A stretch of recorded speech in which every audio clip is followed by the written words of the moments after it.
Hi guys, tell me 5 facts about the purple new pen. So this is my favorite pen na gusto ko talaga i-love at marami siyang magawa eh. Tingnan ninyo guys. Tingnan ninyo oh.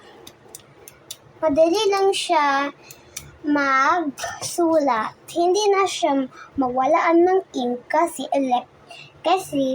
itong pen, hindi na siya ilagyan ng ink. At if wala siyang ink, ang igawa ninyo ay i-open lang ito, ibigyan mo siya ng tubig, i-shake mo, tapos ito nangyayari, mag-draw siya. So, ito. Ganyan. Giganyan ko ganyo. Ang ganda no. So, second fact, I love this pen kasi gel pen to. Tapos gibili ko to. I'm the first person na ginabili ito. Tapos favorite ko at kulay niya ay purple eh. Tapos ito din yung ink niya. Ang color ng ink niya eh. So, ang color ng ink niya ay purple din. See? Tingnan mo. So, hindi yan black ha. Hindi yan black. Pwede ninyo din ihanap to sa SM or Shopee. Kasi maraming ganito sa TikTok shop. Maraming ganito. Nung color doon, maraming rainbow colors ito.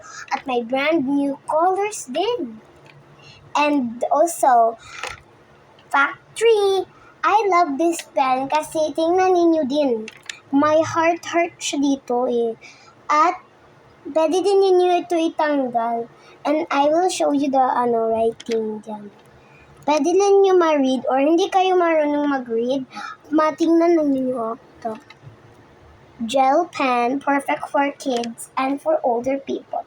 Especially hindi ka din masaktan. Para na siyang injection, hindi na siya masaktan ka. At easy lang din siya ma-remove. Nang laway lang. Hindi na kayo mag-wipes.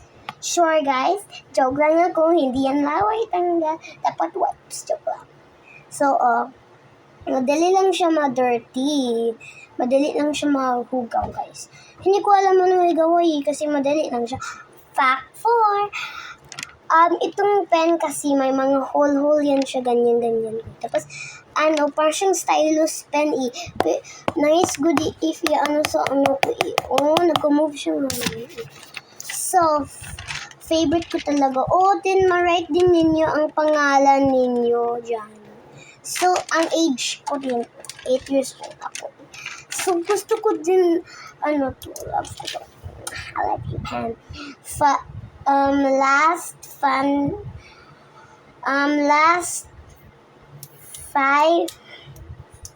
fact.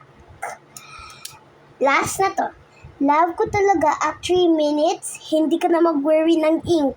If igamit ninyo to ng mga 1 hour or 2 hours to 3 hours or 4 hours, hindi na din to mawalaan ng ink. Kasi, love to ng mga tao, wala pa nyo nagkuha ito, magkuha na kayo sa Shopee. Kasi ganda talaga to tingnan. If gusto niyo itong itingnan na bago, pwede kayo magtingnan sa Shopee. Okay guys, I hope you're going to like my video. And guys, let me write, I love you. So, hindi siya makasulat kasi ito yung hawak ko. So, electric fan yan guys kasi. Okay guys, bye. Make sure to buy this on Shopee right now so you can be the second one to buy this one. There's many colors. There's brand new colors and rainbow colors. Okay, bye-bye. See you everyone. I hope you will love this and you will buy this because it was me who created this pen. Bye.